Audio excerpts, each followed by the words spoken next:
সালাম আলাইকুম বন্ধুরা, গ্রামের বাড়িতে বেড়াতে আসছি। গ্রামের বাড়িতে আসে কি আর বসে থেকে খাওয়ার ভাগ্য আমার আছে? আসে দেখি 1 বিঘা মাটির ধান উঠে বলছে কি করবো এখন, অনেক কষ্ট করে ধানটা আমি এই যে দেখে নিয়ে করতেছি, ভাঙতেছি।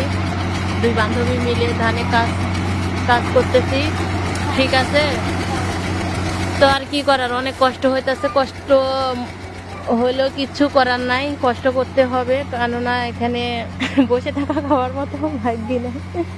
হ্যাঁ, তো সমস্যা নাই, কষ্ট হয় নাই, অনেক আনন্দ করে সবাই তো সমস্যা নাই, মজাই লাগতেছে, সবাই মিলে একসাথে কাজ করতেছি।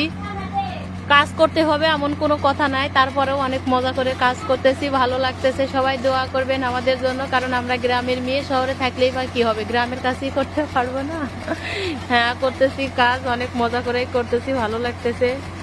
দেখেন, আমরা সব কিছুই পারি, ঠিক আছে। সবাই ভালো থাকবেন, সুস্থ থাকবেন। গ্রামের ভিডিও উপহার দিলাম।